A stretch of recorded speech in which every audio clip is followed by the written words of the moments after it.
Subcommittee, we welcome you all back this morning. Acting Assistant Secretary of the Navy for Research, Development, and Acquisition, Mr. Jay Stephanie. Deputy Chief of Naval Operations for Warfighting Requirements and Capabilities, Vice Admiral James Kilby. And Commanding General, Marine Corps Combat Development Command, Lieutenant General Eric Smith. Thank you all again for joining us this morning. The 2022 budget for the platforms and capabilities under our panel's jurisdiction cover a wide range of priorities on and below the seas and will be a critical component of the 2022 fiscal budget and the National Defense Authorization Act. I think it's always important as we get started to know the past in order to understand the present. And I want to take a moment to review the journey that we took last year with the Navy's fiscal year 2021 budget. As the Congressional Research Service reported last April, the prior administration sent Congress a $19.9 billion shipbuilding budget that requested an 18% cut from the previous year. And in its future years defense plan, the FYDP that accompanied the budget projected a shipbuilding budget for fiscal year 2022 of only $21.1 billion. Just to use that as a metric, the budget that was submitted this year on May 28th, 2021 by the administration, it actually is $22.6 billion, which is 7% higher than last year's budget submission. And I share this not as a partisan statement. To the contrary, that record is a reminder that this subcommittee last year, as in prior years, has been an independent body that even with constrained top lines like the one we're wrestling with this year, has revised Navy budgets. That, in fact, is our constitutional duty. Article 1, Section 8, Clause 13 clearly states that it is Congress that has the authority to provide and maintain a Navy. And last year, we exercised that power when we rejected the proposed cut of a Virginia-class submarine and enacted a final shipbuilding budget of $23.2 billion, well above the $19 billion request and actually still above this year's request from the administration. So, just like last year, we have a tough job ahead of us. This budget has some positive elements and it has some issues that we have to solve. As I told the Acting Secretary of the Navy and CNO 2 days ago, the absence of a future year's defense plan and a 30-year shipbuilding plan adds a higher degree of difficulty to our work. And in the absence of those multi-year documents, I want to say to our witnesses at the outset today that my colleagues and staff expect and know we will receive clear testimony and follow-up answers to questions, which will be many, in the compressed schedule that we face. Shipbuilding and ship maintenance, as we all know, is a long game, and the decisions we make today will have longer-lasting consequences than many other parts of the Defense Department's budget. As I said, there are some positive elements in the budget submission. In contrast to recent budgets over the last few years, the Navy's budget plan strongly supports our undersea fleet. The budget before us includes stable 2-per-year production cadence for the Virginia-class submarine program and continued investment in the Navy's #1 acquisition program, namely the Columbia-class ballistic submarine program, and also long overdue private sector submarine maintenance projects. Together, this budget makes the strongest investment in the stability and growth of our undersea capabilities and industrial base since the 1980s. As Admiral Gilday forcefully testified on Tuesday this week, our undersea advantage over both China and Russia is our most powerful tool of deterrence, and we cannot let the size of that fleet falter. This budget accomplishes that goal. That said, I remain concerned about some other specific changes and trade-offs reflected in the budget. Once again, our panel is tasked with making sense of an unexpected cut in steady rate production of the DDG-51 class destroyer program. I am deeply concerned that sudden course change will disrupt the stability of the industrial base, undermines confidence in multi-year procurement agreements, and threatens our ability to meet our defense strategy. At the same time, the budget proposes an increase in ship retirements, nearly double the number of new ship construction proposed, including an increase in the retirement of cruisers planned for modernization. Cruiser modernization is an issue which this subcommittee has grappled with for many, many years. I hope our witnesses today will provide more detailed insight into the analysis behind this proposal and how it fits into the Navy's overall efforts to meet its operational requirements. Whatever the ultimate goal of the size of our fleet, the basic fundamentals of successful shipbuilding remains the same: stable and predictable requirements that industry can plan towards and rely on, steady rate production that facilitates effective workforce development and cost reduction, and underlying long-term strategy that the Navy, Congress, and industry can work from. Unfortunately, too many recent budgets have fallen short of some of these fundamentals, only to rely on Congress to fill the gaps. This is the second year in a row, under two different administrations, that the Navy has presented a budget that removes a planned major combatant vessel only to list it as their number one unfunded requirement. That is not a trend that any of us here on this committee relishes or wants to see becoming the new normal, and this would be the third year. Our subcommittee has a well-earned record for bipartisan scrutiny of shipbuilding budgets to provide this continuity and insight. Regardless of which party holds the White House, I am confident that we will act again this year in a similar way and ensure that we make prudent and needed adjustments to build on the final proposal. With that, I turn to my good friend and ranking member from Virginia, Mr. Rob Whitman, for opening remarks that he may have. Well, thank you, Chairman Courtney. Again, thanks for your leadership and for your staunch direction in what we need to pursue as far as shipbuilding. And I want to thank our three witnesses for joining us today.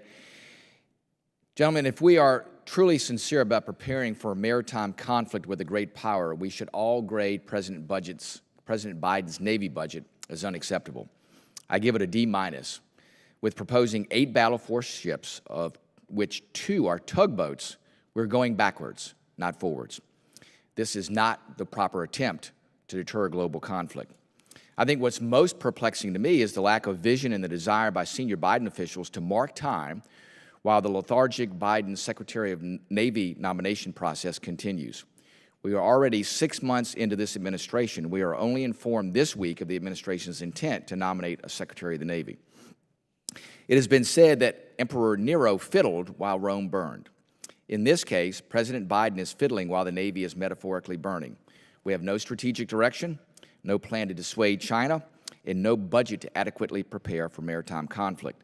The administration has even refused to deliver a 5-year budget plan and a 30-year shipbuilding plan on time as required by law. Secretary Hicks recently indicated that this budget request was developed with a clear-eyed approach on how to deter military aggression when it comes to China. I'm not sure what she was looking at, but it's clear that she overlooked the Navy.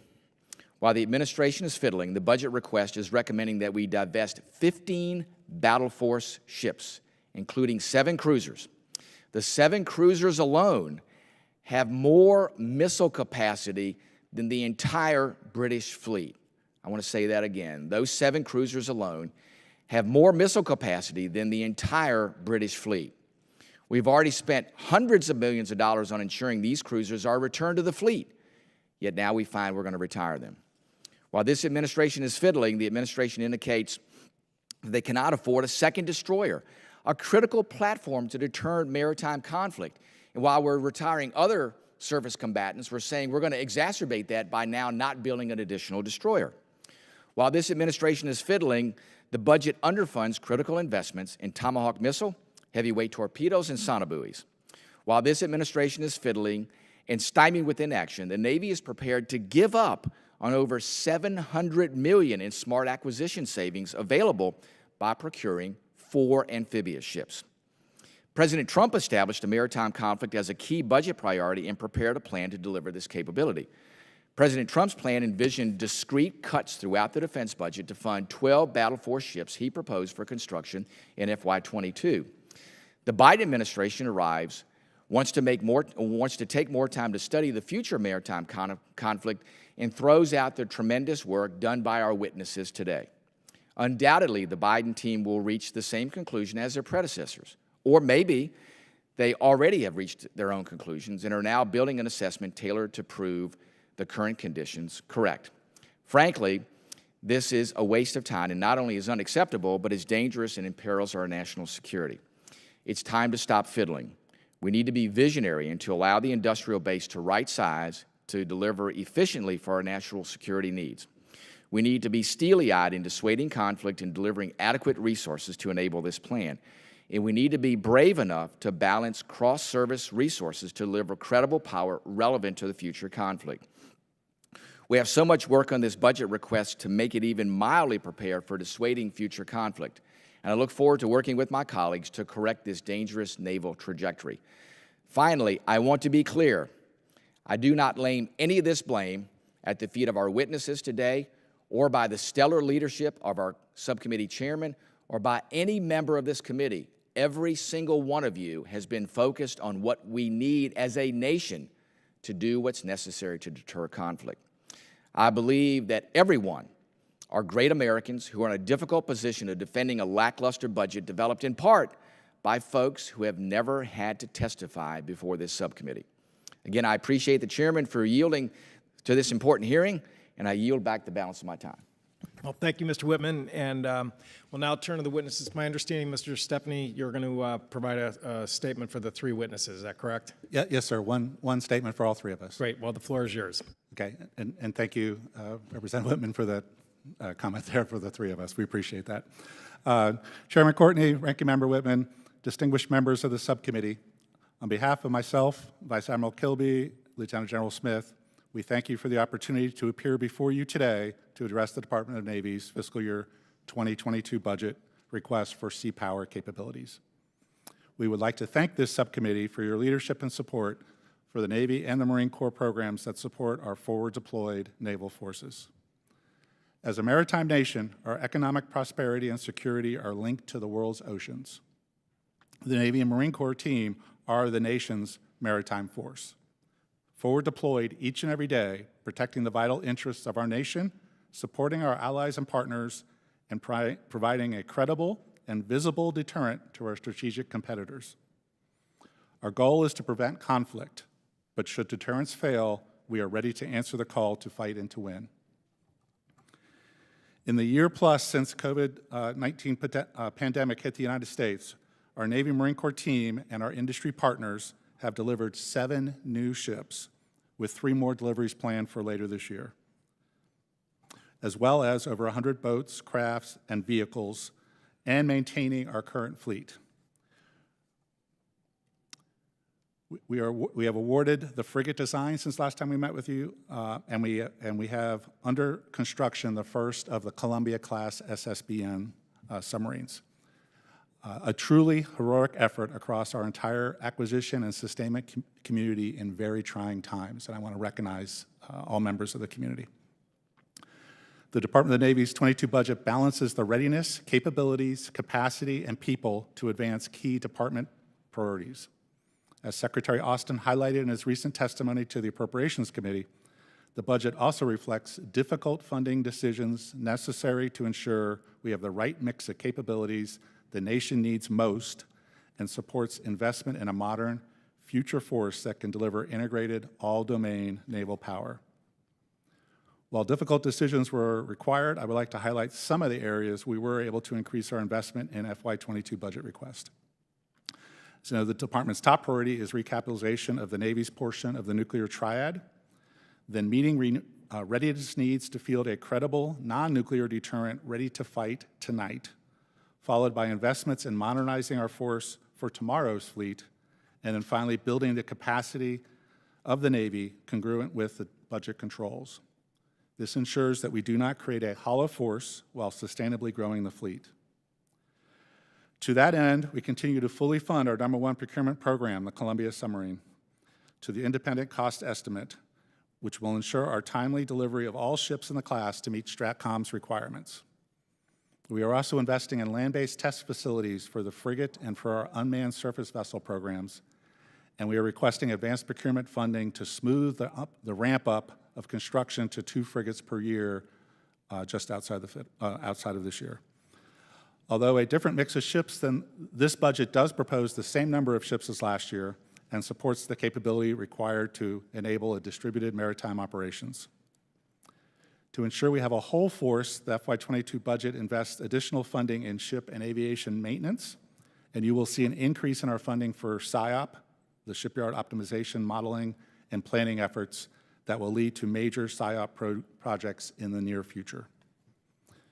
With a focus on developing the naval force capable of distributed maritime operations, as outlined in our CNO's navigation plan and the Commandant's force design, this budget provides the necessary R&D investments to start development of new capabilities with our industry partners, such as the follow-on to the Virginia-class attack submarine, the next-generation tactical aircraft, and the future large surface combatant. It also increases our development efforts that we started previously on hypersonic and directed energy weapons. Finally, the budget invests in key enablers to support distributed operations, such as Project Overmatch, which is a seamless network that will leverage demonstrated progress in command and control in all domains and facilitate the manned and unmanned teaming required for future warfare. So we thank you for the opportunity to appear before your subcommittee today and for the strong support that this subcommittee has always provided to our sailors and our Marines. And with that, we look forward to your questions. Thank you. Great. Well, thank you, Mr. Stephanie. Again, I'm going to ask just one or two questions and make sure the other members get a chance to participate fully. Admiral Kilby, as is obvious, the proposal to decommission 7 cruisers, as in the past years, as I said, this is not our first rodeo in terms of dealing with this issue on the subcommittee, is something that has, obviously resulted in a lot of pushback and commentary. When the budget came out within a couple of days, as is normal, the unfunded priorities list came over from the Navy, as did all the other branches. To me, it was noticeable that, on the one hand, restoring the DDG was #1 on the list, but there was nothing in that unfunded priorities list regarding restoring the cruisers. And I was wondering if you could just kind of give us an explanation of just, the thinking behind the decommissioning proposal, particularly in terms of the question of missile tube capability. What does that mean in terms of Air Defense Command for the cruiser's role in terms of accompanying our carriers, and where the DDG construction process sort of fits into that, and whether we're creating a gap? I mean, that's fundamentally the question that I think we have to figure out here in terms of that proposal. Yes, sir. Short answer, we're not creating a gap for the function of the Air and Missile Defense Commander. We have looked at that and mapped it out, and we'll continue to pace the arrival of Flight 3, which will assume that responsibility for our strike groups because of the capabilities it brings. To the cruisers, to me, it's more than just VLS cells. It's what is the sensor that ship brings, what are the capabilities of that combat system, and what's the confidence and reliability we have in that hull to get underway. In 2017, I was the strike group commander for the Carl Vinson Strike Group. My Air Missile Defense Command ship was the Lake Champlain. She missed roughly 1/3 of the deployment because of maintenance things. Not because her radar was down, not because her combat system wasn't capable, not because she didn't have a full magazine, but she had tank top cracking that required her to get that fixed to be safely underway. Velo Gulf missed a month of her previous deployment and has missed 2.5 months of her current deployment. So all that, in my mind, has to go into the mix when we factor the availability and reliability of those ships. Those missile tubes will only count if they're underway alongside the carrier. Thank you. So, again, you're going back to the Air Defense Command. In terms of the analysis that you conducted, I mean, you're obviously sort of feathering in the new DDG 51s with the new radars in terms of making sure that function is going to be covered. Is that yes, sir? Correct? That is correct. That will have the latest combat system, which is Aegis Baseline 10. It will have the Air and Missile Defense Radar, which is a much more capable and less maintenance-intensive radar than the spy radar. And that is a natural fit for where the threat is going and what we want that Air and Missile Defense Commander to do for that strike group. It'll be commanded by a captain, not a commander. Our destroyers now are commanded by commanders, and that's generally their first command unless they had 04 command. And our Air and Missile Defense Command ships are captained by a captain, so that's their second command or their major command. So they bring an experienced set and a crew that has been trained and is more senior to execute that function. I don't want to dismiss the value of 122 missile cells or an Aegis cruiser. I'm an Aegis cruiser guy. I've done 4 of my 6 ships on Aegis cruisers. I love them. But our average age of our cruisers is 32 years. They were built for 30 years. 4 of our ships are over 34 years. So I'm really trying to look at the most valuable ship that we can fund, the most valuable program within our budget to make our force equal across all functions, air, surface, and subsurface, to align to the threats as we see them, sir. And speaking of budget, so if, again, there was a, decision made at the Appropriations Committee or HASC to restore the cruisers that you're proposing to decommission, that carries a price tag with it. Can you sort of walk us through, what that would result in terms of having to find offsets and Yes, money sir. in a constrained budget? So trying to keep a complex problem simple. If we were to retain the 7 cruisers that are in the budget to be decommissioned in 22, that's 5 from previous budget, and Way City and Anzio in this budget, it would be roughly $5 billion across the fit-up. If we were to retain those ships for 2 years, all 7 ships, that's roughly $2.78 billion. The cost to modernize Way City and Anzio alone is $1.5 billion approximately. So that's the rough breakdown of figures for those ships. Great. Well, thank you. I know there's going to be probably a lot more discussion this morning on that issue, and with that, I'll turn it over to my friend, Mr. Whitman. Well, thank you, Mr. Chairman. I want to start with Secretary Stephanie. Am I correct that the law does require a 30-year shipbuilding plan and a 5-year defense plan? Yes, sir, you are. Okay. Then I'm just curious as to why President Biden hasn't provided that to us at this point. Yes, sir. I can tell you this, that the department, on the 2 parts you brought up, part 1, the 5-year future defense plan, that is the direction we've gotten from the department, that we are not going to provide one. I cannot tell you why, the logic there. On the 30-year shipbuilding plan, we do plan to still provide that to you. My understanding is the final signature or chops on it were yesterday, and my hope would be tomorrow, maybe Monday at the latest, you will get that plan, sir.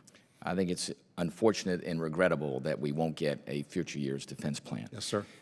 Vice Admiral Kilby, Admiral Davidson indicated earlier this year that he thought that conflict with China would occur instead of in the 2030s, probably within the next 6 years. If Congress were to support the retirement of 15 battle force ships in FY22, is this going to hurt or help our ability to deter this conflict that is seeming to be sooner than later? On the surface, I would just say the Air and Missile Defense Commander role from cruisers is covered. For the 15 battle force ships, more is better, obviously, as long as we can count and be confident that those ships will be underway with us. So that's my one caveat there. I have questions about the cruiser, and that's why we put them in the budget as late in today. Well, if there are issues about availabilities, it seems like to me the big issue there is maintenance availabilities. So we have shipyards that need to be getting ships in and out on time, so it seems like to me it shouldn't be retiring old ships. It should be maintaining the ones that we've got in order to have that availability. Let me do this. I want to ask you on some things on cruiser retirement. How many missile tubes are provided by the 7 cruisers the administration is proposing to decommission? It's 122 missile cells per ship, sir, so times 7, I'll do the math, but it's roughly 910. Gotcha. Thank you, sir. Sure. What percentage of the Navy's entire surface fires are provided by those 7 cruisers? A large percentage of those ships, sir. Gotcha. All right. How many large unmanned surface vessels are required to replace the strike capacity offered by the 7 cruisers, and what's the time frame to deliver the replacement capability? Yeah, great. I would say at a rough estimate, double the number of large unmanned surface vessels in our current instantiation, because they're going to have 64 cells, so it'd be double that. And the timeline is yet to be determined, because we've got to go through the confidence, as we've talked about in previous hearings, to field that capability. So that's land-based testing, all the things we need to do to be confident in that, sir. So it won't be in the timeline that these cruisers could serve. So 28 LUSVs and a long period of time. I think the best case scenario, best case, if everything goes according to plan, probably 15 years. Sir, just to correct you, I think it's, if it's 7 cruisers, it's 14 LUSVs. 14 LUSVs. Yes, okay. sir. All right. How much money has been invested in the last 5 years in these cruisers to extend their service life? A significant amount of money, and it's costing more than we thought it would be. Okay. So initially it was $2.4 billion, but again, we're adding a lot of money to do that, sir. Gotcha. Are we able to provide sufficient cruiser and destroyers to the combatant commanders today to meet their O plans while retiring the 7 cruisers? And is that going to help or hurt our ability to project power? I believe we are providing the number. Let me be clear. The combatant commanders want more than the Navy has to give them. Sure. So I don't want to be Pollyannish about that. We are providing manned strike groups to meet the demand signal as apportioned by our global force management cycle to satisfy our combatant commanders. Very good. Lieutenant General Smith, my first question to you is simple.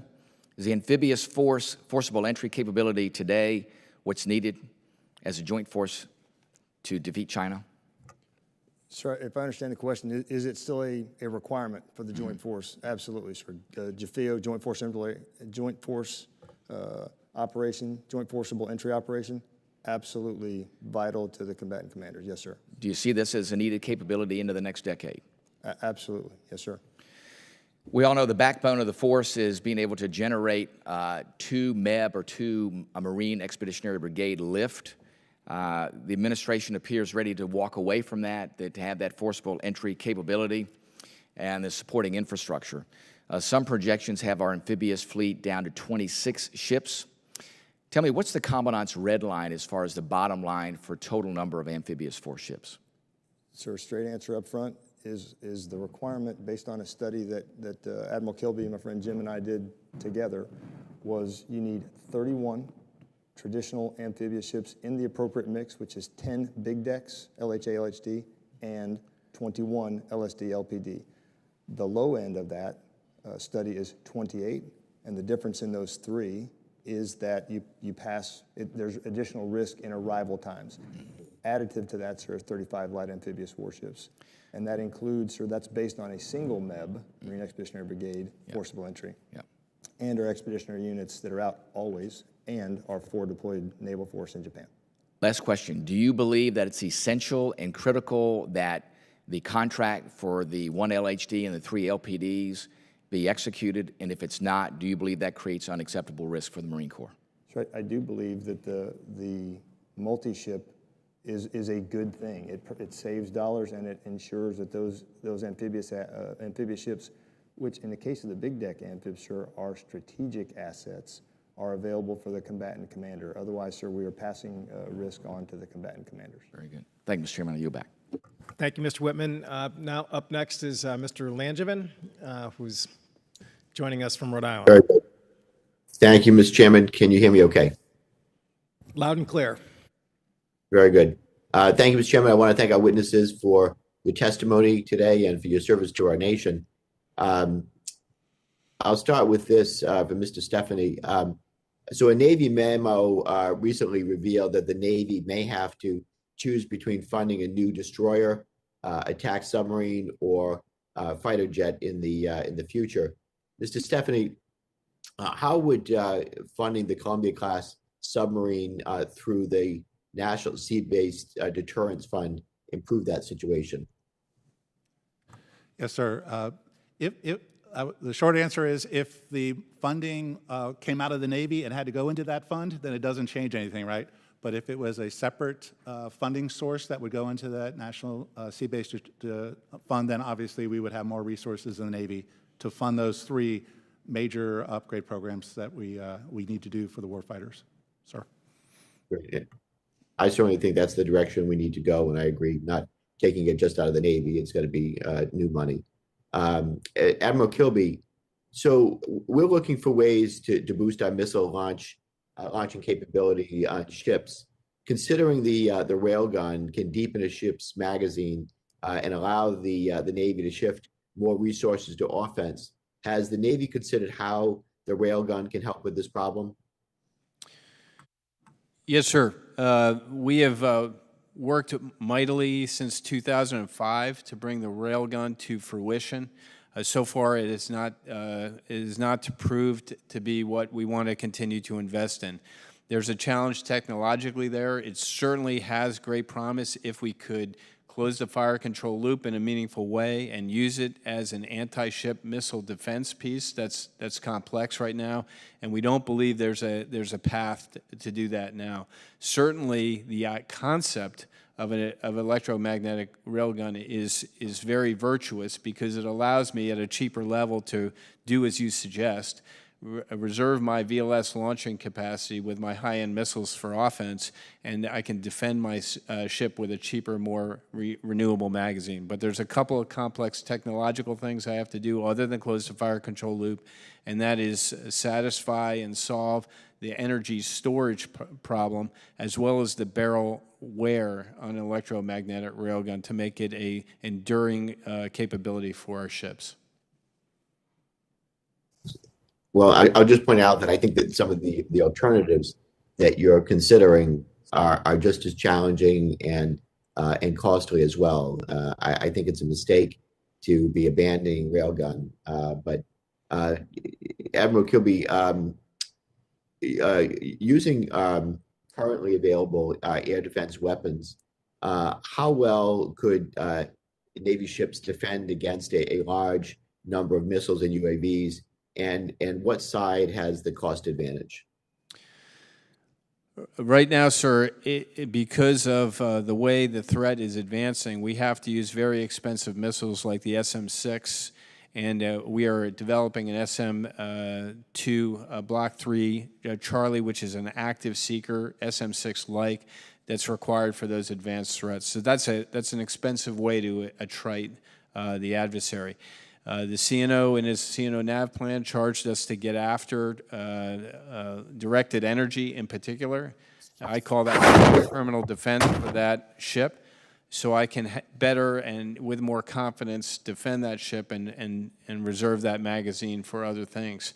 But there are challenges, as you point out, with directed energy, and we've got to work our way through those challenges to have a laser with enough power to provide anti-ship cruise missile defense, as well as electronic warfare and point defense systems. So it's a family of systems to create this capability you suggest to build confidence and not use those high-end weapons. But we're at the wrong end of the cost curve with our most expensive weapons, sir.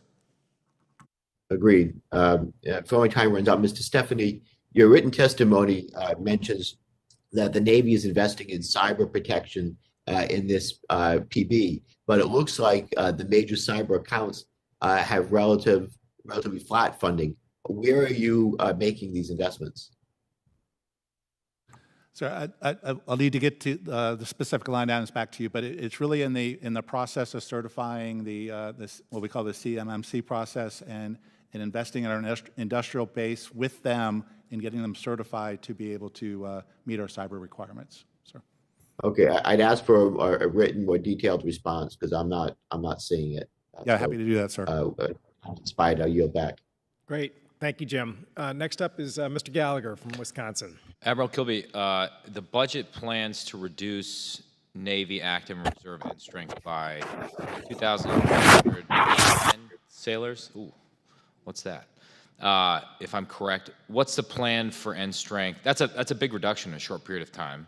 What's the plan for end strength over the fit-up? Yeah, so I think we pace our end strength with our platform requirements, sir. So that's a manning generation to drive that. So in general, we're, I think, going to see a slight increase, but right now it's level based on what you laid out here and the demand signal for that those sailors. But we need to invest in the pipe to make those sailors. So if we can, in fact, grow our Navy, we can receive those sailors and train them and send them to our ships. So there's a cost to do that as well, and I think we're in a position to do that. Well, just so I understand this whole fit-up situation, Mr. Stephanie, did you suggest you're not going to give us a fit-up at all, or just for the time being? The direction we have for the 22 is not at all. The first fit-up will be with the 23 budget that will come over, in the February timeframe.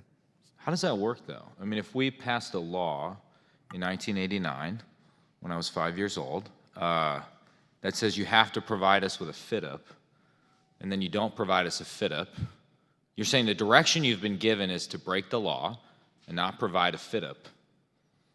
It just seems like an odd thing. Yes, sir. I can't answer the logic that came down to us that way, sir. Well, I would hope, I mean, if nothing else, please go back to the building and suggest it'd be nice if we got a fit up as quickly as possible. It would just help us analyze a lot of these things, I think. But I will move on from the fit up, F up, as it were, and move on to the frigate. You mentioned the frigate in your comments. I think we all want it delivered on time and on budget. I understand the need for combat systems changes, but given that the FREM was a proven design, I asked the same question to the CNO. Will you commit to, in your capacity, minimizing changes to existing hull and machinery on that platform? Yeah, absolutely, sir. That's part of the acquisition strategy. Minimize change, actually, eliminate change if we can, and deliver 10 ships. The 10 ships on the contract, all identical, sir. And then I'll just go across the board here. Former Indo-PACOM Commander Admiral Davidson suggested in open testimony to Congress recently that he is concerned about a potential PLA invasion of Taiwan within the next 6 years. So not in 20 years, not in 10 years, but within the next 6 years. I'll just start with Admiral Kilby and go sort of from left to right, my left to right. Do you share Admiral Davidson's concern? Sorry, sir. I do share his concern, but I'm also looking towards the future because I don't have a crystal ball and I don't know when that conflict's going to occur. So I want to transition the force or invest in technologies that are going to pace the adversary and have a capable Navy going forward, which requires some research and development now in order to match what we're seeing from an intelligence perspective. Mr. Stephanie? Yes, sir. As soon as 6 years, certainly agree with that and share that view. And to Admiral Kilby's point, we have to find that sweet spot of investing and making sure that our current fleet will still be very viable 5, 6, 7 years from now, sir. Lieutenant General Smith? Sir, I agree with that assessment, but I'd also add our job is to fight tonight or tomorrow morning. So I'm always looking as if tomorrow morning is the fight. Well, I think the concern here is that the Davidson window is closing, right? Every day we sort of punt on fielding a deterrence by denial posture in the first island chain in particular, but in Indo-PACOM more generally, is a day where we lose time and where the PLA and the PLA Navy in particular gain an advantage. And so I just would encourage you, particularly in communicating with us, let's figure out how we can operate on a 2025 timeline, not a 2045 timeline going forward. The FIDP's a 5-year defense plan, if the acronym, if I'm remembering correctly. Yet another thing the FIDP would help with is planning on a 5-year time horizon. So thank you. I yield my 15 seconds. Thank you, Mr. Gallagher. I would just note that these statutory requirements for multi-year plans, sometimes they're more honored in the breach than in the observance. The first year of the last administration, we ran into the same absence of a fit-up.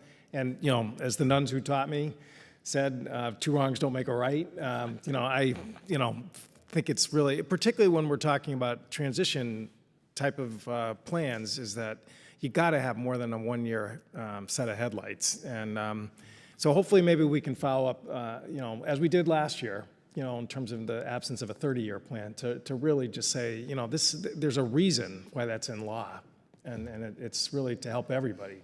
So in any case, with that little speech, I will now yield to Mr. Golden. Thank you. This past December, Congress passed the fiscal year 21 NDAA, which included Section 21, I know you're familiar with it, which says that the Secretary of the Navy may not deviate from the large surface combatant requirements included in the 2016 Navy Force Structure Assessment until the Secretary certifies in writing that the Navy can mitigate the reduction in multi-mission large surface combatant requirements, including anti-air and ballistic missile defense capabilities, due to having a reduced number of DDG-51 destroyers with the Advanced Spies 6.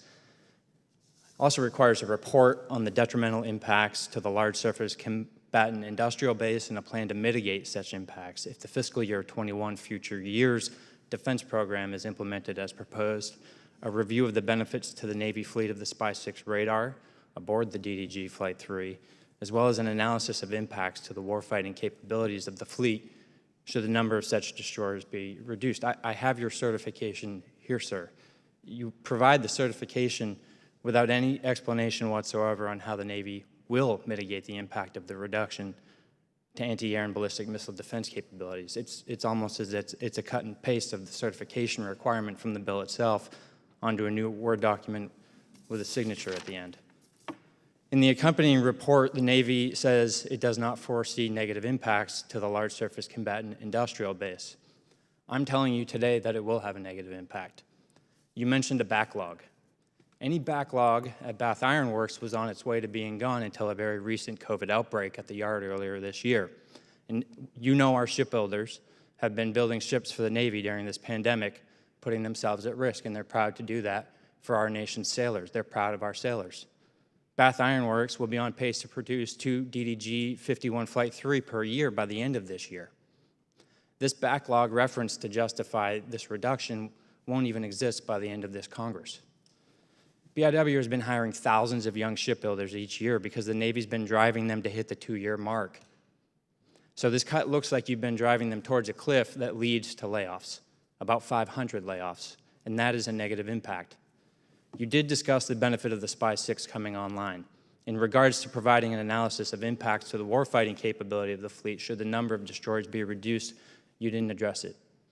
The most recent defense appropriation noted that the committee believes that the lack of predictable, stable acquisition strategy for large surface combatants undercuts naval maritime superiority and injects risk into the industrial base. The committee provided an additional advanced procurement amount for an additional DDG Flight 3 destroyer in fiscal year 22. Collectively, these provisions communicated congressional intent that the Navy reverse its negative procurement trend of the DDG Flight 3 and strongly recommended a 3-ship procurement in this fiscal year.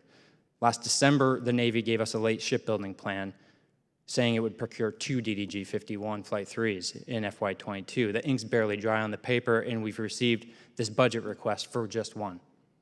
We can't even count on 6 months of consistency, one of several reasons why Congress is concerned about the shipbuilding industrial base and our naval superiority. This proposed budget puts the large surface combatant workforce at risk at a time when we should be developing it to fill the gap of a bathtub effect caused by prior boom and bust budgets. This puts the future DDGX workforce at risk and will have a negative impact on the ability of the Navy to deliver capabilities necessary to meet its operational needs by the end of this decade.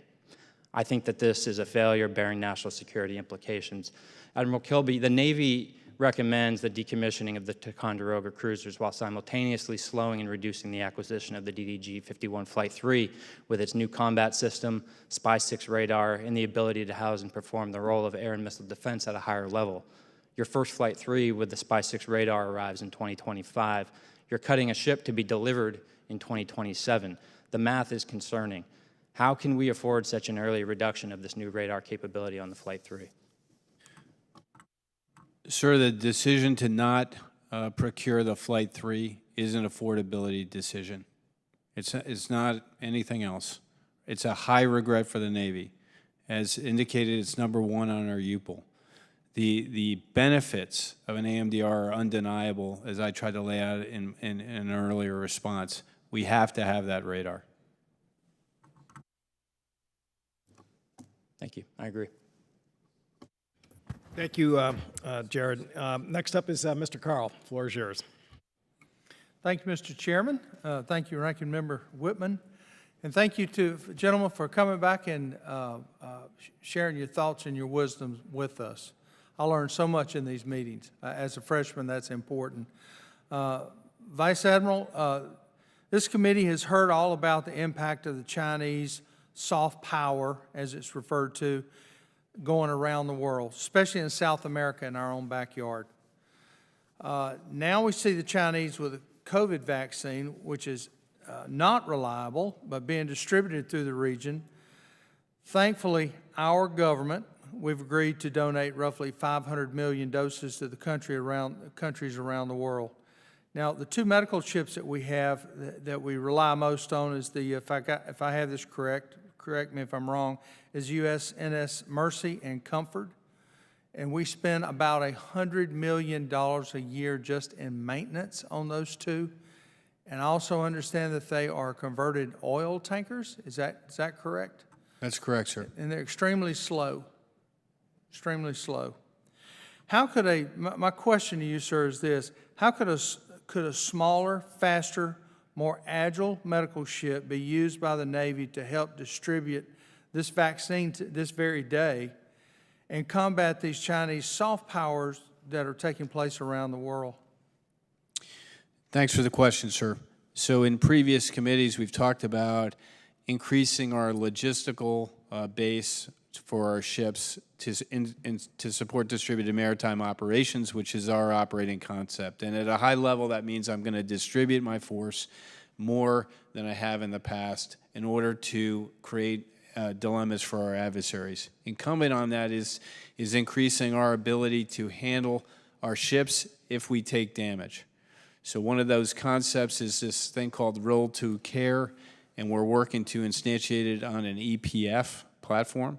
And that wouldn't have all the capability of Mercy or Comfort, which is roll 3 care, but it would be able to extract a higher density or number of casualties should we need to, and that includes sailors and Marines. So to me, we are going to need to increase our ability to do that from a force design perspective and look at replacing the Mercy and Comfort with another surrogate capability potentially that could provide that Role 3 care in the future.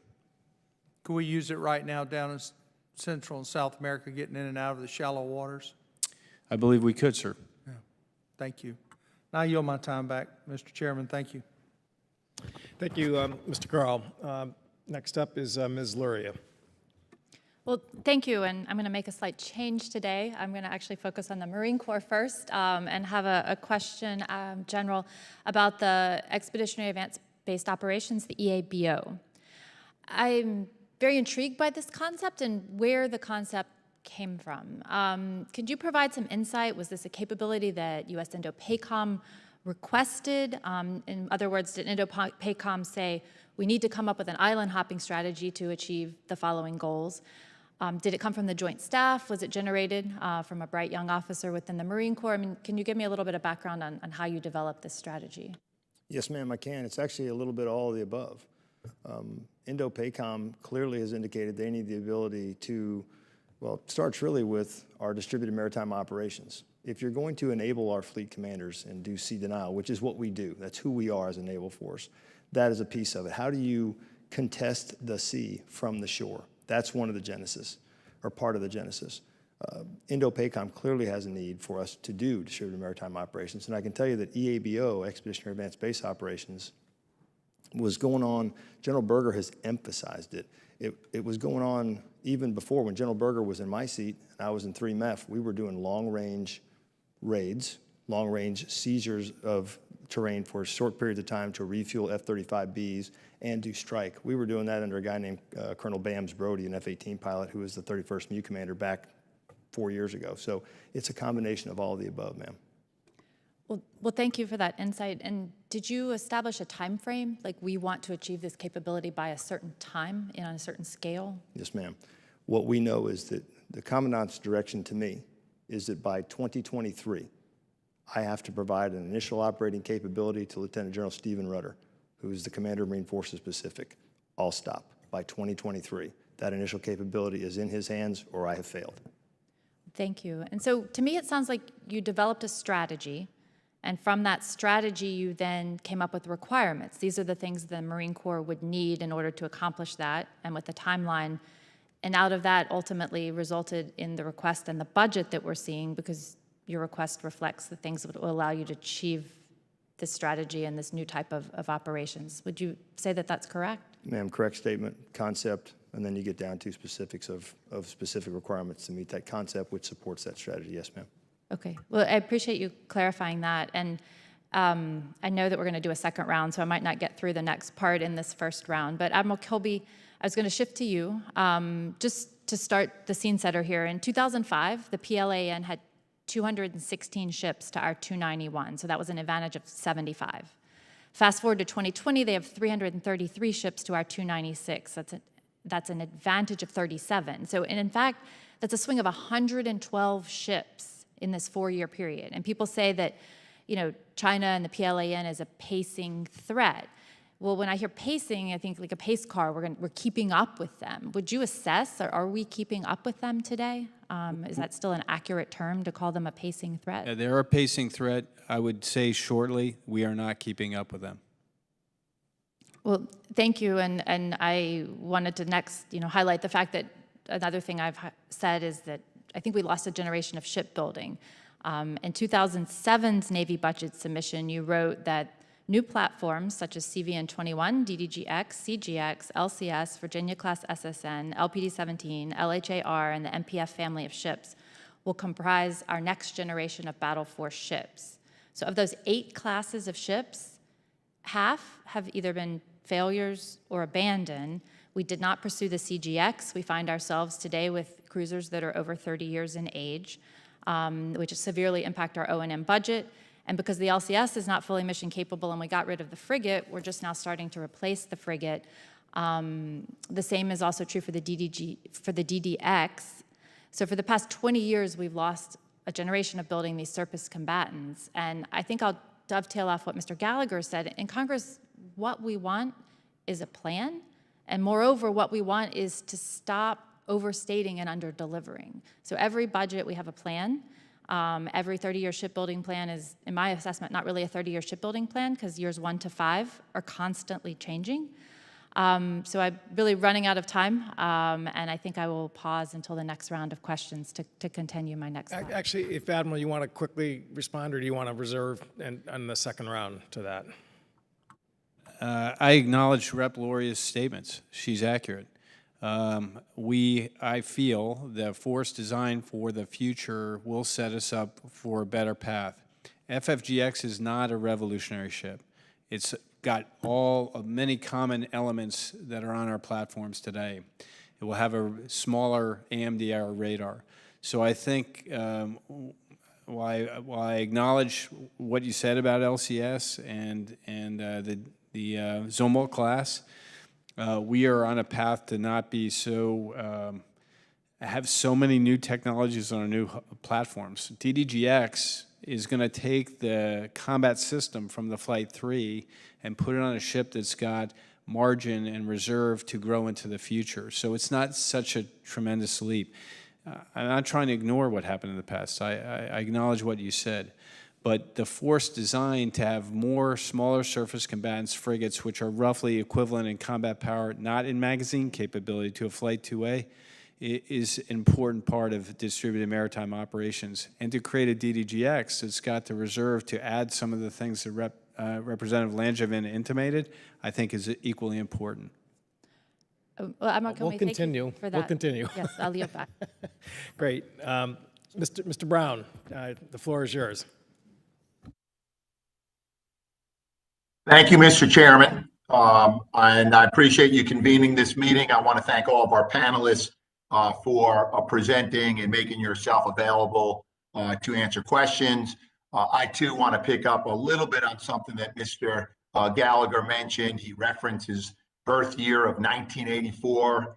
Just wanted to point out that's the year that I graduated college, but I also want to acknowledge that since that time, he has far surpassed me in terms of acquiring and accumulating academic degrees.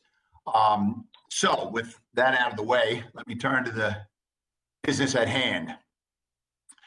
So we consistently hear about the rising threats presented by China and the increasing global significance of the Indo-PACOM. Last year, the U.S. Navy deployed 2 MQ-4C Tritons to Guam as part of an early operational capability. And it's my understanding that initial reports were positive.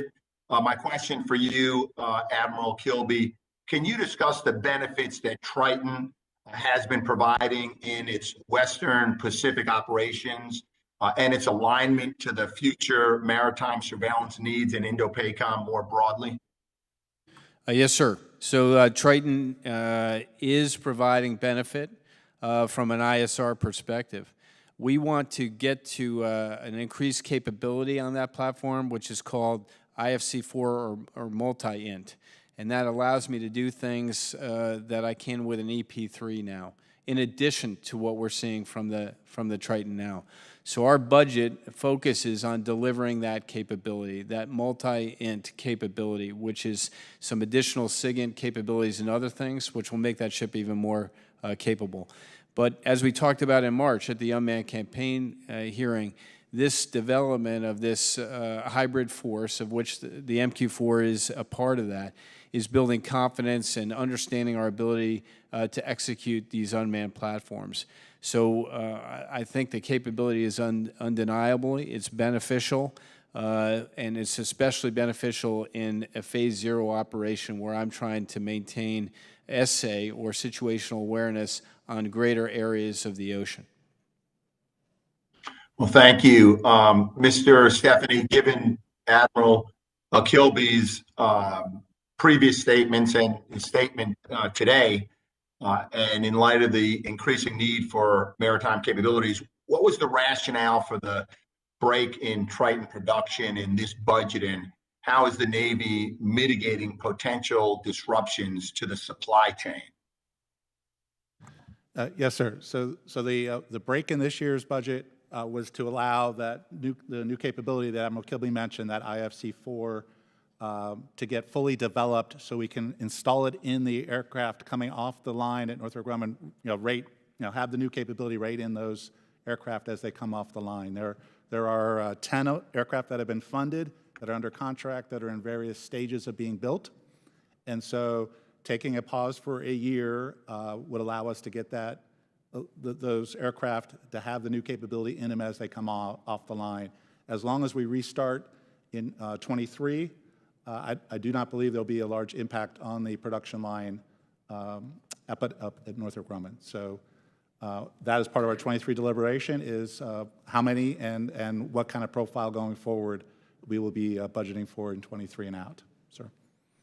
And just a quick follow-up. So I appreciate your assessment that you don't think there will be a large or major disruption of the supply chain. But it seems like implicit in what you're saying is that there will be a disruption. Is there anything that the Navy has considered, anything that the Navy's doing to mitigate the impacts, albeit small, as you're suggesting, to the supply chain? Sir, I do not know the specifics. I know our program manager is working every day with the company on that, but I can get you some specifics on lower level things we're working on the supply chain for you, sir. Great. I appreciate that. Mr. Chairman, I'll yield back the 23 seconds remaining of my time. Great. Thank you, Mr. Brown. Next up is Ms. Jacobs from California. Thank you, Mr. Chair, and thank you all for being here. My first question is for Admiral Kilby. I represent San Diego, and my background is in foreign policy and national security, so I think our maritime mission is incredibly important. And I echo my colleagues' calls for a plan, and I will look forward to reading it when you all provide it. But I specifically wanted to follow up on my colleague, Congresswoman Luria's questions around shipbuilding. As she said, we've seen a lot of delays, we've seen a lot of failures. And, I'm wondering what the larger system-wide problem is and why shipbuilding has proven so challenging for the Navy. And more importantly, in my mind, what lessons we've learned that we can apply to new programs, especially the yet-to-be-proven unmanned vessels, which the Navy plans to make a significant part of the future fleet growth as we move forward, so we don't continue to have these same challenges. Thanks, ma'am. I'll start, and I'll ask Secretary Stephanie to add on to anything that I don't cover adequately. Part of the answer, I want to go back to what I discussed briefly with Rep. Luria, is that we make our designs a little more simple. Just a quick history lesson. When we created the Aegis-class cruiser, we used a Spruance-class hull, and we introduced a new combat systems and superstructure on that ship. Shortly thereafter, we introduced a new frame or new hull for the Arleigh Burke destroyer, which has proven to be remarkably successful, our most successful shipbuilding plan and shipbuilding class in the history of the United States Navy. But we didn't change the combat system. We took the combat system and evolved some sensors, but we really focused on a new plant, a new ship, a new hull form. And we're trying to return to that logic. And I'll just dovetail that to Flight 3, as I discussed. We want to take the combat system from a Flight 3 destroyer and introduce it into a DDGX hull. So I think that will help us because we're not introducing so many new things at once. To the frigate program, we're taking a proven hull design and we're putting largely government-furnished equipment on that hull to achieve that capability. So I think those types of things are more executable, perhaps, than a new class with an exquisite new propulsion system and a new combat system. So I'll just ask Secretary Stephanie to join in that conversation. Before I yield, though, we talked in an unmanned hearing in March about redundancy and simplicity to achieve something. So it could be for an unmanned surface vessel, I increase the number of engines I have to achieve that reliability as opposed to creating a new propulsion system for that ship. That might be a more reasonable path for us to pursue. Sir. Yeah, thanks, Jim. I appreciate that. So a couple other items, ma'am. Completing the design, having it very mature before we start construction. In previous programs, some of the ones that we have not done well on, we've started 20, 30% done design and then moving out. We're trying to get in that 70, 80% complete before we start building. Evolutionary, try to build off what we already know. Commercial, where we can use a commercial product or commercial design, has really paid off for us in the past. So those are some of the practices we're trying to incorporate in the ships and the unmanned craft as we go forward. Well, thank you. And just on the unmanned, I remain concerned about the coal regs, but we can go into that another time. I'll turn quickly to General Smith. I earlier this week talked with Sergeant Major Black and asked him about force design. I know we've gone over it a lot already in this hearing, but I wanted to ask in particular how the Marine Corps plans to navigate the fact that we need to be able to project force now with the fact that we need to be able to face challenges in the Pacific area in the future, and how you're balancing those real and ongoing current threats with the future investments that we need to make. Yes, ma'am. Very briefly, I'd echo what my shipmate Jim Kilby said earlier, that there is near-term risk that we are investing in some longer-term capabilities that we must have against a pacing threat we don't have now. In order to generate the resources for that, we divest of things that we cannot get to the fight immediately. So in all candor, ma'am, what happens is you have to have those Marine Expeditionary Units. That is your fight tonight forward deployed force.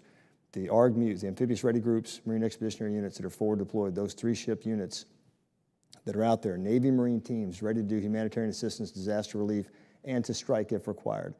That is your mitigation factor. And in all candor, it's done on the back of a bunch of young Lance Corporals and a bunch of young sailors. That's who's absorbing the risk right now until we get where we have to go. Well, thank you. And in my last 2 seconds, I'll just say my office and I remain concerned about the cuts to the Naval Audit Unit that I know came up in the full committee hearing. But Mr. Chair, I'll yield back. Great. Well, thank you, Ms. Jacobs. And so now we've completed the first run through, and we're going to do a second round. And again, thank you to the witnesses for your patience. Mr. Stephanie, just to sort of follow up the question, and maybe Admiral Kilby, you can join in terms of just, how we sort of overcome the problems of the past, which again, I think everyone's being very upfront and no one's trying to deny, that there's been issues in the past. I mean, I would say one of the most impressive examples of lessons learned is the Columbia program. As of last year, the design completion was over 85%. And I mean, they're cutting steel and they're starting to do prototypes, but in terms of, when full production begins, comparing Columbia to the last SSBN program, the Ohio, the design completion was at about 20%. Again, I live in Connecticut. I talk to the folks in the yard. I hear the stories. I mean, they had major problems back then. And I think are in a much better place with the design completion. Again, as we are on the eve of construction, there are some new technologies in the Columbia. There's going to be a life of ship reactor, which is going to be no refuelings for this program, which is a real cost saver for the taxpayer and more efficiency that's going to be included with that. And there's an electric propulsor system, which is new. On the other hand, there's a lot of lessons learned from Virginia, which are being incorporated into Columbia. So we're not reinventing the wheel in terms of every aspect of the submarine. I don't know if you want to just sort of talk about that, because I do think, I mean, frankly, we have to do this. The timing for replacement of Ohio is knife edge, and the cost requires us to pursue every efficiency possible. Yes, there's a couple points. Yeah, Columbia, our goal was 83% design complete before we started construction, and you point out we hit 85%, right? So we had a goal that we had never actually achieved before, and we exceeded it, and put the effort in Columbia to make sure that we held that till we started building the ship. Some of the prototyping, some of the unique features to make the ships more affordable in the overall life, we actually construction prototyped those before we actually went and put them into the design of the ship itself. So I think that'll pay off going forward. Some of the things like you mentioned, Virginia, sir, one of the things we did learn is we had some life of the ship components that we did not test beforehand, and we're finding out they aren't really lasting the life of those Virginia submarines. So we actually proving out that our new, if we have a new idea or a new way of sustaining the vessel, that we want to prove it out first. So those are some key things. To Rep. Gallagher, don't change anything once we start, right? That's another key of Columbia. We are holding tight and not making changes now that we've started construction. So those are just some of the major lessons we've learned to not repeat past sins, so to speak, sir. Great. And I would note that this subcommittee participated in this process when we created the National Sea-Based Deterrence Fund, which, again, much to our exasperation, has been fully embraced by the Pentagon. Nonetheless, the multi-year authorities, which NSPDF includes, again, I think we've seen from both Congressional Budget Office and CRS impressive feedback about efficiencies and savings that those authorities have allowed. And it's my understanding we're going to maybe take up some more this year in the budget to, again, keep the good momentum moving forward. Is that correct? Yes, sir. We absolutely appreciate those authorities. It does, well, administratively, getting the money into the fund is a problem, but once it's in there, we are taking advantage of those authorities. Thank you. Well, we are on standby to help move that and fix that issue. Real quick on Sea Lift, the budget talked a bit about sort of opportunities for more used vessels that can help deal with what I think everyone on the subcommittee agrees is a concerning aging fleet that's out there right now. We have not gotten actually that analysis, and I really would ask that the Navy please share us with that. I would also note that, again, this subcommittee sort of led the way in terms of the National Security Multi-Mission Vessel construction program, which is now happening in Philadelphia, which is using sort of a different contracting model, which we think is going to be a real potential exciting opportunity to, again, fix some of the problems that Ms. Luria talked about in terms of, just the clunkiness of our acquisition programs. And I see that as transferable to Sea Lift. So, can you talk about what is the Navy's view of new build Sea Lift? So I'll start with that last point first and work backwards, sir. I was actually with the Shipbuilder Council of America yesterday and talked about that very point of can we buy ships like a commercial company would build ships, and buy ship and not buy through the normal FAR type regulations. That would streamline the process, save a lot of money, and if it's a commercial ship anyway, which is what Sea Lift would be, why not do that? So I'm committed to at least look into and see if that's a possibility for whatever new we buy. As far as the used, we are buying, as you're aware, 2 from last year, and then this year's budget proposes 5 more used Sea Lift ships, used ships for the Ready Reserve Force. And we are using that same concept for buying those through the Maritime Administration that, of course, they use to buy the ships you're talking about up at Philly Shipyard. So that having a commercial entity go out and buy those used ships and convert them to U.S. standards and then deliver them back to us. As Great. far as Well, the overall study, I'll have to ask Admiral Kilby to let you know where that analysis is, sir. Yeah, we will just take that for action to get you that report, sir. Thank you, Admiral. Mr. Whitman. Thank you, Mr. Chairman. Vice Admiral Kilby, I want to go to you. And today is the anniversary of the collision involving the USS Fitzgerald and the loss of 7 sailors. And it still continues to haunt me today, where there was lack of leadership on the part of a number of folks in Navy leadership, on folks in the surface warfare community. And I still don't believe that we are at the point where we have adequately addressed all of the issues that were identified with that. In fact, I want to go to the GAO report that came out earlier this month, where they said, their words, it said, sailors are not receiving adequate sleep. And they further stated, sailors' fatigue poses a considerable risk to the safe and effective operation of Navy ships. In fact, just today, the GAO issued a report that said, by a factor of 4 to 1, SWOs believe specialized career paths would better prepare them for their duties than the current generalist path. The SWO community is screaming for change.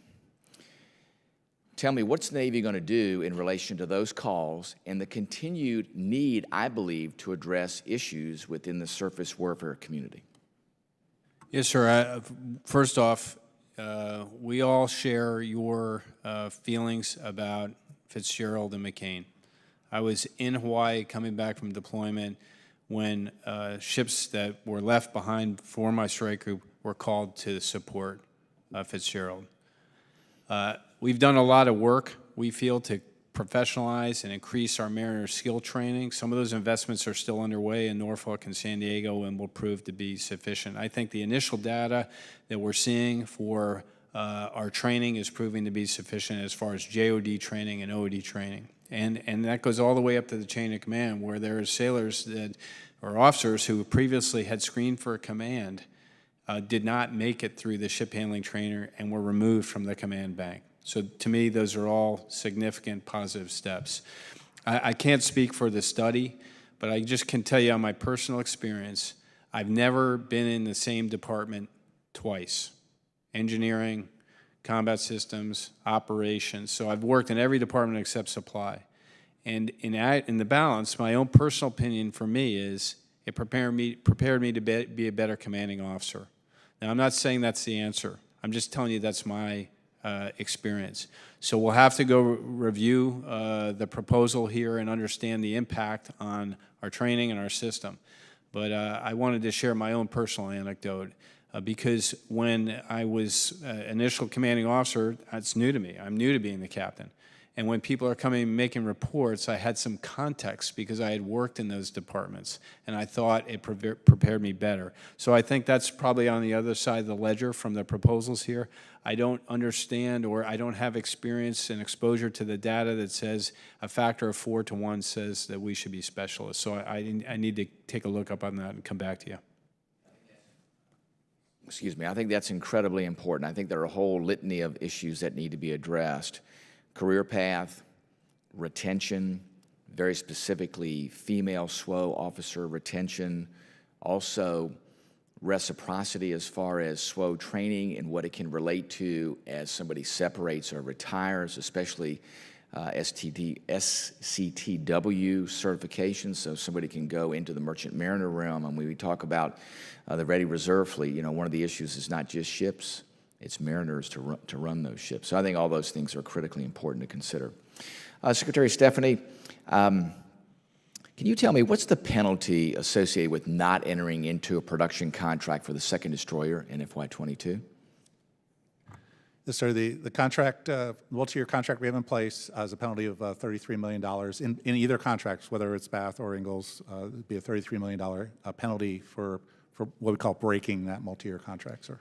So not only will we be, I think, damaging the workforce, as Mr. Golden pointed out, but it also will be suffering a penalty, a monetary penalty, where those dollars could be used, I think, in a much, much better way, rather than paying a penalty.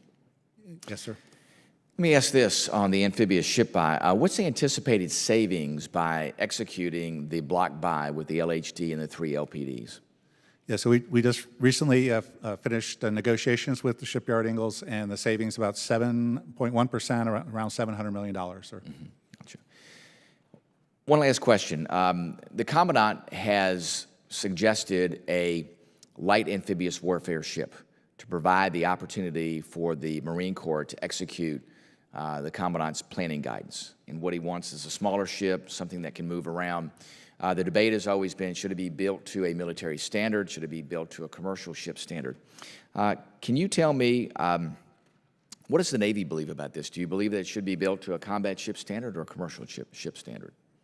So is that question for me? Yeah, I want you and then Lieutenant General Smith and Vice Admiral Kilby. I believe the other part, the comment I wanted was an affordable ship as well. So I think a commercial standards with specific Navy features is the way we need to go for this ship, and what those features are needs to be worked out with the Marine Corps. Very good. Lieutenant General Smith? Sir, very briefly, Admiral Kilby and I sit on the requirements evaluation team for that, the RET.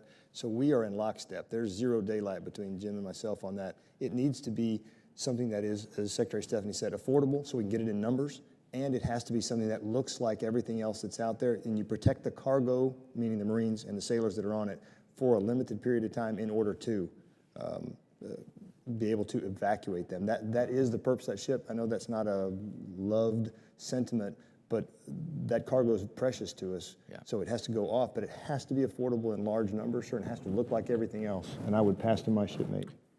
Yeah, I'm in agreement with Eric. My recollection, sir, may be imperfect here, is that the law was born from the INSFA study the Navy and the Marine Corps did when we were responding to force design, which was an acknowledgement that we needed a different platform to support the EAB concept. So, but Eric's right. We've been lockstep on this. My analogy, though, trite, is if I'm buying a F-150 truck, I want to buy a custom truck. I don't want to buy an 80-Bauer truck, because if I take the 80-Bauer off-road, I might damage it. But the custom is built to do that, and that's what how I want to treat this amphibious warship, because I need to support those Marines. Similarly, I need to look at survivability, which could be, let's make sure that that ship, regrettably, if it takes damage, I can get the most important cargo off that ship, which is the Marines and sailors that are on it. So that's all going into the mix, as well as what does that ship look like. So there's a lot of conversation now as Eric and I get together with a Marine and Navy team to kind of refine the top-level requirements to understand what we need the ship to do. Very good. Thank you, Vice Admiral Kilby. Mr. Chairman, I yield back. Thank you, Mr. Whitman. Next up is Mr. Golden. Thank you. I guess I'll give this one to both of you, and bear with me because I'm just kind of thinking it through. You know, up at Bath Iron Works, I've spent a lot of time up there getting to know the workers, touring that yard, and learning about the past several years. You know, one of the difficulties I think up there has been the DDG 1000, which I know you're very familiar with. They put a lot of work into changing the way they did things, changing the way they built things, reorganizing the yard, learning some new skills or how to do them a little bit differently, and even acquiring new tools to do the work with. They devoted a big part of their experienced workforce to that, while hiring younger guys who were kind of staying on the flight like 2A. And then all of a sudden, the whole thing gets a big change package on them and disrupts the whole thing, and now they got to move these guys back. They got to reorganize their yard again. Really threw them for a loop. And all over a weapon system, essentially, as in we don't have one.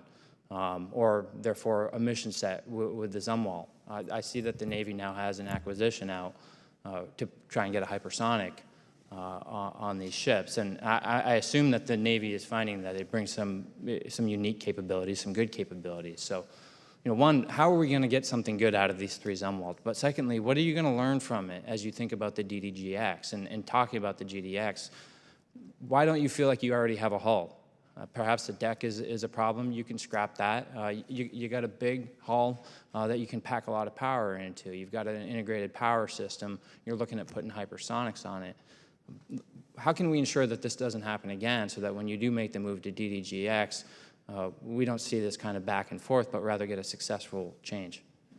So I'll start and then ask Secretary Stephanie to come in. One, an important point is this introduction of CPS on DDG 1000, right? That ship has the capacity to allow us to introduce that weapon system. And not only that, its design of the launching system is virtually the same as the Virginia-class submarine. So we will get a benefit by installing that on DDG 1000, a twofold benefit. One, we'll take that ship that, as you point out, was designed with another weapon system that didn't prove to be fruitful for us, and we're repurposing it for an effect that I think is significant, especially in the Pacific AOR. And we will reduce risk on our way to install that capability on the Virginia class. So I think that's first and foremost important to get all we can out of those ships. Second point, we are doing a lot of work and have been doing a lot of work at Carderock, and some of the staff members have been exposed to that work, and DDG 1000 hulls or variants of those hulls are in the mix to make sure we get the right hull form to do what we need to do. As you point out, Rep. Golden, one of the key tenets is this integrated power system, which will allow us to install some of the weapon systems Rep. Langevin referred to, right? So I'm now having not an electrical distribution system and a propulsion system, but a single system that gives me margin to do that in the future. So I don't think it's all gone away. I think that's all in the mix, and we're considering all those options. So, Secretary Stephanie.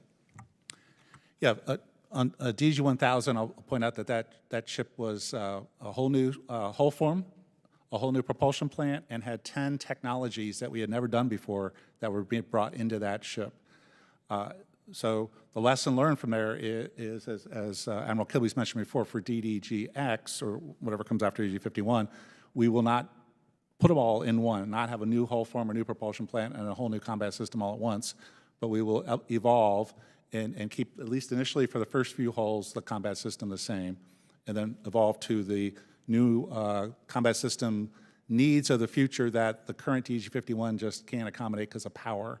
And so a stepped approach is how I believe we're going to keep the costs and the risk within We're proud of the work that the shipbuilders did. They got it done. I guess part of what I'm interested in is what can we do productively working together, this committee and the Navy and both of the yards, to figure out in advance what are we going to put on this thing for weapon systems and make sure that it is a successful transition. I hope that's a conversation that we can have. So I think the best part is to get both companies with us in the conversation up front on day one, and both the companies are now involved, and that's the most important thing for us to do. Thank you, Mr. Golden. Mr. Gallagher. I think for the navalists on the committee, we've had a really interesting week. And if I could attempt to summarize, well, at least what I've learned, it seems like, particularly with the testimony we had 2 days ago, and what really came out in Representative Luria's questioning to the CNO and others was, since at least 2004, we've been playing this sort of divest to invest game, or making this argument that, well, we're going to buy future capability, even though we can't really make the math work for present capacity. And so we, on the committee, and I've only been here 5 years, kind of feel a little bit like, Charlie Brown, and you guys are Lucy with the football, and we keep getting it, pulled out from under us and putting all our eggs in the basket of some sort of future magical third offset thing is going to solve all our problems for us. But now we're starting to see all these signals from the environment, right? The PLA has a bigger battle force Navy than we have, right? They're being more aggressive. They just had a historic number of aircraft threaten Taiwan. And now we find ourselves in, what I've called the Davidson window, struggling with this trade-off between the capacity demands of the present and sort of the promise of future capability.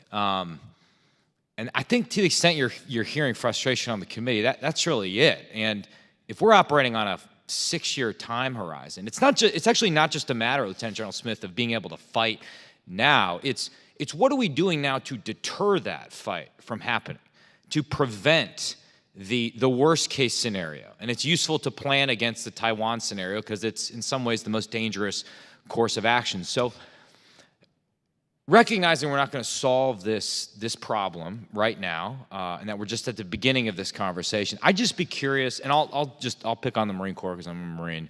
What is the Marine Corps doing now, today, to deter the PLA from attempting an invasion of Taiwan? What are we doing to get into the OODA loop of all the generals and the admirals and the party officials that are looking at that and thinking, you know, in a couple weeks, we got the 100th anniversary of the founding of the party. America seems divided. Russians seem to have gotten away with invading a country. This might actually be a pretty good time to test limits. What are we doing today to deter? So what 3MEF, 3rd Marine Expeditionary Force, Lieutenant General Clarity would tell you is we are out there every single day with 31st MU and 3rd Marine Expeditionary Force. So it's 20,000 Marines west of the date line, 27,000 give or take in the Pacific. And to your exercising, demonstrating, reassuring allies and partners, to your point, sir, about the divest to invest, I hear you, sir. Is your microphone on? How's that, sir? That's much better. So, sir, General Clarity and 3MEF is absolutely out there exercising, demonstrating daily allies and partners, using those 27,000 Marines in the Pacific, again, 20,000 west of the date line. To your point, sir, about we have to get there, the things that we're trying to invest in now, sir, are done. They're proven. The MQ-9 Reaper with pods on it that enable you to pass data across the expansive Pacific, done. We own that, two systems now. The Naval Strike Missile fired off the back of a Joint Light Tactical Vehicle, done. Successfully tested in the last few months. The Organic Precision Fires mounted, where we're able to kill moving vehicles at, in this hearing, I'll say, in excess of 80 kilometers in replacement for the tank, done. 5 for 5 test shots. So those things are available now, sir. Now it is just a matter of getting them at scale through production into the hands of the warfighter. And then how critical would just your concept of a light amphibious warship be to that deterrence by denial posture? How would it support the Marine littoral regiments? Sure. Vital, sir, because we are, in fact, the deterrence force, along with our 4 deployed naval partners. We are the conventional deterrent. That light amphibious warship provides ambiguity for us, i.e., sir, when there's limited, unambiguous warning from an adversary, those vessels can go with those assets I just described and get, because they're beachable, anywhere in 4 days throughout that region. And now you have to respect those small 75 Marine units to enable distributed maritime operations. Those things are vital, sir. Yeah, so I guess I'll just close by saying I understand we have to think long-term and we have to make smart long-term investments and think about future capability, but I just think and I'm not suggesting I have the answer, but I think we're going to need to get real creative real fast in terms of fixing our problem within the Davidson window and deterring what could be a disastrous situation that would completely destroy our deterrent posture globally. Not just in the first island chain, but globally. I yield back. Great. Thank you, Mr. Gallagher. Ms. Luria. Well, thank you, and I'll start by echoing Mr. Gallagher's sentiment. I've said it many times. I think we need to have a Battle Force 2025 because of this immediate concern, threat, deterrent that we need in the Pacific. And very encouraged by the idea of the laws. I think that the idea that we came up with, the idea for a capability that can bring the fight forward, can go after some of the vulnerabilities of the Chinese in the theater is very important. And I want to, a little bit in the weeds, go back to try to understand, again, the genesis of this. Quite simply, is there a document that was generated? Is there a process by which PACOM and or the Joint Staff translated this requirement forward in order to then lead to the acquisition process, and i.e. the request that you have in this budget? Like, how do we do more of this? What process is there that allows us to quickly operationalize a concept to actually delivery? Very briefly, ma'am, because I know your time is short. Our previous Commandant General Neller said this is what we were going to do. He issued out a document that said begin to do this. Our Marine Corps Warfighting Lab issued a tentative manual for expeditionary advanced base operations. That's out now for review. Start with this and modify it. But the demand signal really, ma'am, does come, nothing in a formal document, but it comes in our daily interactions with Indo-PACOM through Marine Forces Pacific. It comes through those headquarters and say the COCOM has delivered a demand signal. What can you do for me? So the demand signal through the GFM process, the Global Force Management process, or future capabilities? How is the combatant commander? How's Admiral Davidson, now Admiral Aquilino, communicating to you as the services that are going to acquire capabilities that are requested through this budget? How is that being communicated into a process where that actually results in us buying something new, like the laws, in order to help in the theater? That certainly, ma'am, comes through their prioritized lists of things that they care about, they wish to have. It also just comes through literally, ma'am, daily interactions from the service components that are part of Indo-PACOM, saying this is what my boss just referenced, rather than wait on a formal process. I need this. Then the service chief of the Title 10 authority says, this is what I want you to go look at, and we take off looking for that. And in our case, I think we found it. Okay, well, thank you for that feedback, and perhaps an additional conversation I can continue with your staff. So I just was, again, thinking about what the combatant commander wants, needs, demands, and, you know, over the course of preparing for this week's multiple hearings, I was noticing in the 2006 budget submission, it was stated that the fleet response plan construct was going to go from 24 months to 27 months. And out of that, that would generate 6 carrier strike groups within 30 days and 2 additional carrier strike groups within 60 days. So that would be a 6+2 construct. And that was as recent as 2006. And then the next year, it said 6 carrier strike groups in 30 days and 1 additional CSG within an additional 60 days. So we got to 6+1. And then 2010, it was just referred to multiple CSGs in the timeline. And at that point, we went from 27 to 32 months. We got to a 3+2. Now we're at 36 months, and it's arguable, you know, what carrier strike group presence we could generate in the Pacific within the timeline we would need for the tip fit. So we just continue to say that all of these things we're doing are getting after this problem, but if you just look at this history, this is 15 years of time frame where we've reduced our operating cycle time, we've reduced our capability to provide our major assets like carrier strike groups on station in the Western Pacific to meet a potential conflict there. And so I just thought, wrapping this up and wrapping up kind of a week of Navy hearings, you know, every single time through this, we keep hearing that there are going to be benefits, we're going to do things, we're going to change things, we're going to divest to invest, but we never see those benefits materialize. In fact, this is 15 years of actually seeing less force generation possible to deal with this conflict. And no one ever goes back and says, hey, you said this was fix the problem, but it didn't.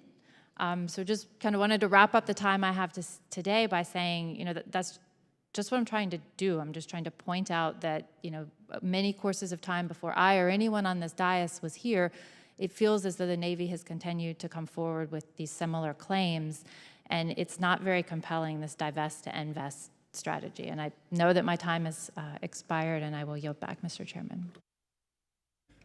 Actually, I mean, we're really at the tail end. If any of the witnesses wanted to respond to that, I mean, we've got time. Yeah, I acknowledge, Rep. Laurier, your points and all the work you did to lay that out. A couple of comments. Admiral Davidson, when he was Fleet Forces Command, really his predecessor, Admiral Gordon, created OFRP, instantiated it, and then distributed maritime operations, which is a way to get after this threat. And I would say that my view of the Navy is we've been focused on China since the 2008-2009 timeframe with the inception of the DF-21.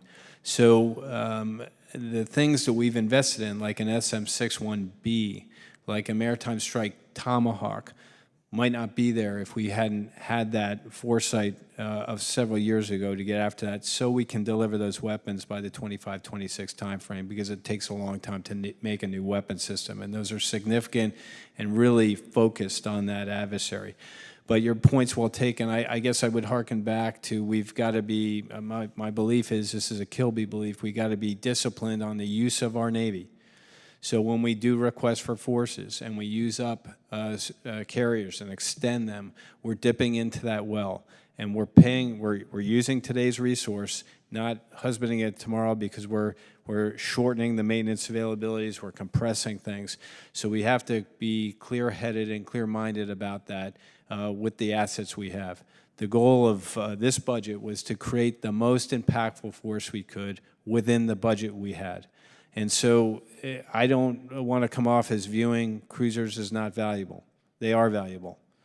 In the decision process we made to try to maintain those investments on those capabilities, we had to make some very hard choices. And in that is the non-funding of the DDG, Flight 3 DDG in 22. So I think you bring up a lot of great points, ma'am. And we've got to continue this understanding of got to fund Columbia, which is expensive to do it right, to get to all the performance you laid out, Rep. Courtney. We've got to fund readiness, because if we don't have a ready force, we don't have a force. And that includes the maintenance, the training, the supply, all those elements that make that up. And then the capabilities are equally important, and then capacity is also a part of that, because capacity and capability equal lethality. So it is complex. But I think you bring up great points, and we, in this budget, try to create the most impactful mix, the most valuable mix, given the resources we had. Great. Well, thank you for that very thoughtful exchange. But again, we get the final word when we do the markup, so we can look forward to continuing this discussion. What's that? To be continued. Mr. Golden actually made one last request to have a quick question, I think, to Lieutenant General Smith, and then I think we're going to wrap it up here. So, Mr. Golden, the floor is yours. Yeah, thank you to the chair and ranking member for graciously entertaining me, and to all three of you as well. I'm sure everyone's anxious to get going, and I got to get 3 miles in before I get back to the district. So I just wanted to talk a little bit more about some of what you were talking about with Representative Loria. General, you were talking about sea denial capability as part of this redesign. And I've also heard you and the Commandant talk about reconnaissance being the eyes and ears, the sensing capabilities that you're looking to bring forward. When you think about sea denial capabilities in this redesign, is that something that you really see as like the reconnaissance, the eyes and the ears, in support of sea denial activities carried out by the Navy, or is that actually also an offensive capability that you're looking to bring? Sir, it's both. So, for example, seizing a strategically important shipping lane and locking it down. Sir, absolutely. Containing an adversary inside of a cordoned area. Yes, sir, and most importantly, sir, as that inside force who can sense and make sense, because we're there. We see it with our reconnaissance assets. I can pass that data back to Navy ships, to passing F-35As. I can pass that to anyone who has long-range precision fires, and I can act on it myself with those precision fires I bring with me. So it is both of those things, sir. And frankly, sir, the deterrent piece, when I'm there with an allied partner who now understands I've got capability to deter that adversary in war, probably a little tighter relationship in peacetime. Yep, absolutely. Forgive me if I'm asking the wrong question. I don't know that there's a right answer, but as you think about all of this, would you say that the cornerstone of your ability to conduct this mission that has been envisioned is the squad, the platoon, the company, or the battalion? Yeah, it's right, not a trite statement. It's the Marine. It is always the individual Marine, and it is the training and the recruitment of the right individuals, the training of them, the fostering, the mentoring, the coaching, the teaching, so that they'll do what you did, sir, in Afghanistan and go into harm's way willingly. But it is the individual Marine, sir. So down to the squad level. Yes, sir. Just a few more quick questions. Just wanted to make sure myself and also the committee and the Appropriations Committee understand, just as you're looking at FY23 and that guidance, that requirement you've been given by the Commandant, I know you won't let them down. What in this budget is important, not just for FY23, but for the next big step that you have to take in this redesign? Sir, the thing that we must have, we have to have the long-range precision fires because of the long lead time of those missile systems, both the Naval Strike Missile and the Tomahawks. People down in Tucson at Raytheon are busting their backsides fighting through COVID. We can't offer time to the adversary. Yes. If you wait till we're finished and then begin to procure, you're giving them a 2-year gift, and we can't do it. So you've talked about the Reaper, the missile, the precision fires. I know you're looking for mobility, the amphib ship. I'm not looking, don't give me the Marines make do with less answer, and I am asking you to think outside the box, but what's the next thing that's out there? What keeps you up at night that you wish you had if we could give you everything? So here's what keeps me up at night, and I hate to say this, sir, it's not a thing. It's a prospect. It's the prospect of a humanitarian assistance disaster relief, for example, happening in that region where I used to command, Indonesia, Bangladesh, the Philippines, and the first thing that arrives is a Chinese amphib, not a United States amphib with Marines and sailors aboard. That's what keeps me up at night, sir. You want the amphib. I will just say, and we don't have to work it all out right now, obviously, but I'd be interested to talk more about it. What keeps me up at night as I think about the squad or the company out there or the individual Marine doing a mission like this out on an island in a strait, taking on a pretty big mission, is comms. The infantryman always laughs about comms. It always goes wrong. It's always the reason why things don't go according to plan. So do you have the comms capability on both sides, Navy and Marines, to go out there and carry this out?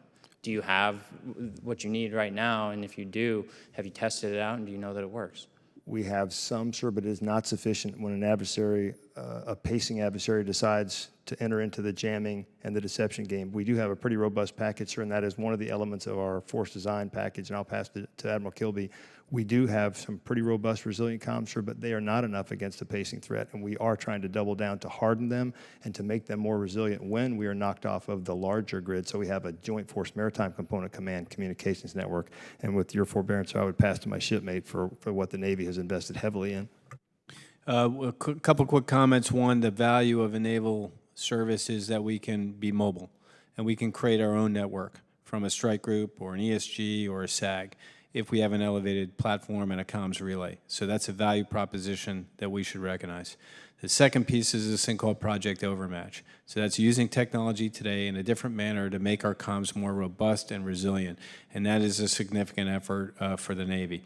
So you'll see that burgeoning in 22, but more robustly in the future. And it's a key to not only the Navy, but the unmanned portion of the Navy in the future that we get that right. Thank you, gentlemen. I would just say, please, think about that, invest in it, and make sure you ask for what you need. The comms is key. Great. Well, thank you, Mr. Golden. So I think we've done our 2 rounds. Again, I want to thank the witnesses for your patience and look forward to working with you in the future. And with no further ado, this subcommittee is adjourned.